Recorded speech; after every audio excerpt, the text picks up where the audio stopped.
Hi friends, ಎಲ್ರಿಗೂ ನಮಸ್ಕಾರ. ಸುರಕ್ಷಾ ಅಡುಗೆ ಮನೆಗೆ ಸ್ವಾಗತ. ನಾನು ವೀಣಾ. ಫ್ರೆಂಡ್ಸ್, ನಾವಿವತ್ತು ನುಗ್ಗೆ ಸಾಂಬಾರನ್ನ ಯಾವ ರೀತಿ ಮಾಡೋದು ಅಂತ ಹೇಳ್ಕೊಡ್ತೀನಿ. ಬನ್ನಿ ಫ್ರೆಂಡ್ಸ್, ನೋಡೋಣ. ನುಗ್ಗೆಕಾಯಿನ ಈ ಥರ ಕಟ್ ಮಾಡಿಬಿಟ್ಟು ತೊಳ್ಕೊಂಬಿಡೋಣ ನಾವು. ನೋಡಿ, ಸ್ವಲ್ಪ ಕೊತ್ತಂಬರಿ ಮತ್ತು ಈರುಳ್ಳಿ ತೊಗೊಂಡಿದ್ದೀನಿ, ಟೊಮೊಟೊ ಮತ್ತು ಬೆಳ್ಳುಳ್ಳಿ, ಸ್ವಲ್ಪ ಕೊಬ್ಬರಿ ಪುಡಿ ತೊಗೊಂಡಿದ್ದೀನಿ, ಸ್ವಲ್ಪ ಅಲ್ಲ ತೊಗೊಂಡಿದ್ದೀನಿ, ಒಂದು ಬಟ್ಟಿನಷ್ಟು ಮಾತ್ರ. ಇಷ್ಟನ್ನು ನಾವು ಮಿಕ್ಸಿಗೆ ಹಾಕ್ಕೊಳ್ಳೋಣ. ಇವಾಗ ಸ್ವಲ್ಪ ನೀರು ಹಾಕ್ಬಿಟ್ಟು ಅಷ್ಟನ್ನು ಗ್ರೈಂಡ್ ಮಾಡ್ಕೊಳ್ಳೋಣ. ತುಂಬಾ ಚೆನ್ನಾಗಿರುತ್ತೆ ಫ್ರೆಂಡ್ಸ್. ಇದು ಎಲ್ಲದಕ್ಕೂ ಕಾಂಬಿನೇಷನ್ ಸಖತ್ತಾಗಿರುತ್ತೆ. ನೀವು ಕೂಡ ಒಮ್ಮೆ ಟ್ರೈ ಮಾಡಿ. ಚೆನ್ನಾಗಿತ್ತು ವೀಣವ್ರೆ ಅಂತ ಕಮೆಂಟ್ ಮಾಡಿ ಹೇಳ್ತೀರಾ. ಅಷ್ಟನ್ನು ನಾವು ಇವಾಗ ಗ್ರೈಂಡ್ ಮಾಡ್ಕೊಳ್ಳೋಣ. ಈ ವಿಡಿಯೋ ಯೂಸ್ಫುಲ್ ಅಂತ ಅನಿಸಿದರೆ ದಯವಿಟ್ಟು ಸಬ್ಸ್ಕ್ರೈಬ್ ಮಾಡ್ಕೊಂಡು ನೋಡಿ ಫ್ರೆಂಡ್ಸ್. ನಿಮ್ಮ ಫ್ಯಾಮಿಲಿ ಫ್ರೆಂಡ್ಸ್ ಎಲ್ಲರಿಗೂ ಶೇರ್ ಮಾಡಿ ಈ ವಿಡಿಯೋನ. ನೋಡಿ, ಇವಾಗ ನಾನು ಈ ಥರ ಪೇಸ್ಟ್ ಮಾಡಿಕೊಂಡು ರೆಡಿ ಮಾಡ್ಕೊಳ್ಳೋಣ. ಇವಾಗ ನೋಡಿ, ಗ್ಯಾಸ್ ಆನ್ ಮಾಡ್ಕೊಂಬಿಟ್ಟು ಒಂದು ಪಾತ್ರೆನ ಇಟ್ಕೊಳ್ಳಿ. ಒಂದು ಪಾತ್ರೆ ಇಟ್ಬಿಟ್ಟು ಸ್ವಲ್ಪ ನಾವು ಎಣ್ಣೆ ಹಾಕ್ಕೊಳ್ಳೋಣ. ನೋಡಿ, ನಾನು ವಿಸಿಲ್ ಹೊಡಿತಾ ಇಲ್ಲ, ಹಂಗೇನೆ ನಾನು ಮಾಡಿ ತೋರಿಸ್ತಾ ಇದ್ದೀನಿ. ನೀವು ವಿಸಿಲ್ ಬೇಕಾದರೂ ಹಾಕ್ಕೊಳ್ಬೋದು. ನೋಡಿ, ಇವಾಗ ಈರುಳ್ಳಿನ ನಾನು ಸ್ವಲ್ಪ ಎಣ್ಣೆಯಲ್ಲಿ ಫ್ರೈ ಮಾಡ್ತಾ ಇದ್ದೀನಿ. ಕೆಂಪು ಕಲರ್ ಬರೋವರೆಗೂ ಫ್ರೈ ಮಾಡ್ಕೊಳ್ಳೋಣ. ನಾನು ಹಸಿ ಕರಿಬೇವನ್ನ ಉಪಯೋಗಿಸ್ತಾ ಇದ್ದೇನೆ ಫ್ರೆಂಡ್ಸ್. ನೀವು ಯಾವ್ದು ಬೇಕಾದರೂ ಉಪಯೋಗಿಸ್ಬೋದು. ನೋಡಿ, ಇವಾಗ ಚೆನ್ನಾಗಿ ನಾವು ಈರುಳ್ಳಿನ ಫ್ರೈ ಮಾಡ್ಕೊಳ್ಳೋಣ.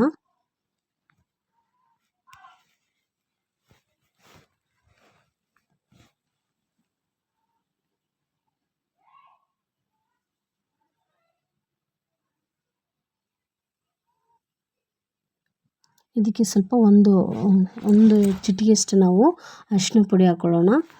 ನೋಡಿ, ಅರಿಶಿನ ಪುಡಿನ ಹಾಕ್ಬಿಟ್ಟು ಚೆನ್ನಾಗಿ ನಾವು ಮತ್ತೆ ಮಿಕ್ಸ್ ಮಾಡ್ಕೊಳ್ಳೋಣ.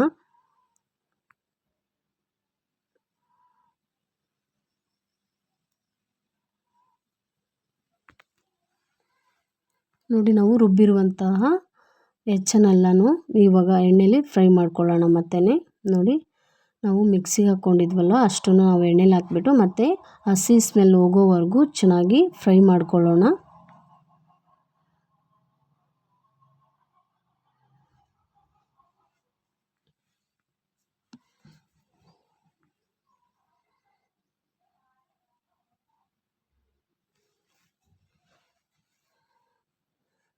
ಇವಾಗ ನಾವು ನುಗ್ಗೆಕಾಯಿನ ಹಾಕ್ಬಿಟ್ಟು ಫ್ರೈ ಮಾಡ್ಕೊಳ್ಳೋಣ. ಇದರಲ್ಲಿ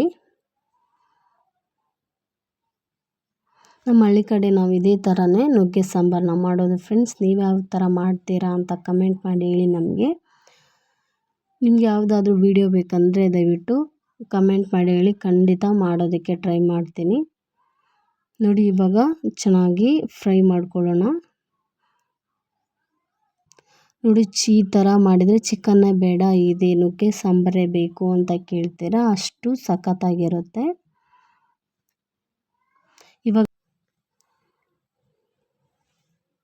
ಇವಾಗ ನಾವು ಸ್ವಲ್ಪ ಉಪ್ಪು ಹಾಕ್ಕೊಳ್ಳೋಣ. ನಾನು ಕಲ್ಲುಪ್ಪು ಹಾಕ್ತಾಯಿದ್ದೀನಿ, ನೀವು ನೋಡ್ಕೊಂಬಿಟ್ಟು ಉಪ್ಪು ಹಾಕ್ಕೊಳ್ಳಿ.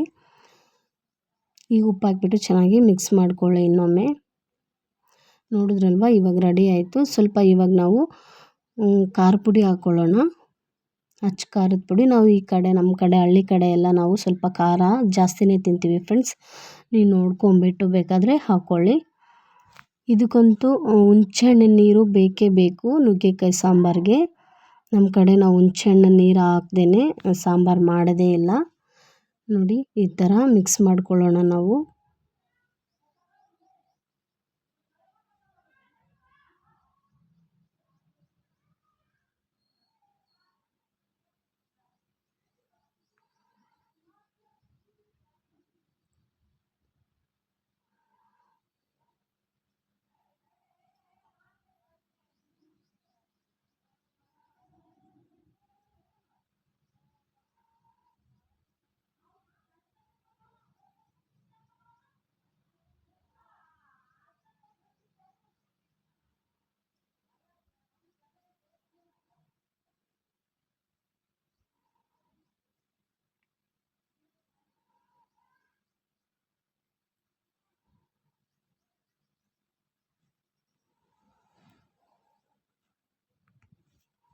ನೋಡಿ, ಹುಣಸೆಹಣ್ಣಿನ ನೀರನ್ನು ಕಿವುಚಿ ರೆಡಿ ಮಾಡಿ ಇಟ್ಕೊಂಡಿದ್ದೀನಿ ನಾನು.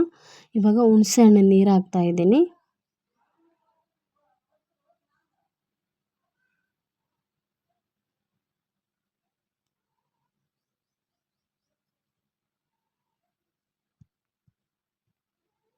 ನೋಡಿದ್ರಲ್ಲ ಫ್ರೆಂಡ್ಸ್, ಎಷ್ಟು ಈಸಿಯಾಗಿಯೇ ನುಗ್ಗೆ ಸಾಂಬಾರನ್ನ ಮಾಡೋದು ಅಂತ. ನೀವು ಕೂಡ ಒಮ್ಮೆ ಟ್ರೈ ಮಾಡಿ ಹೇಗಾಯಿತು ಅಂತ ಕಮೆಂಟ್ ಮಾಡಿ ಹೇಳಿ.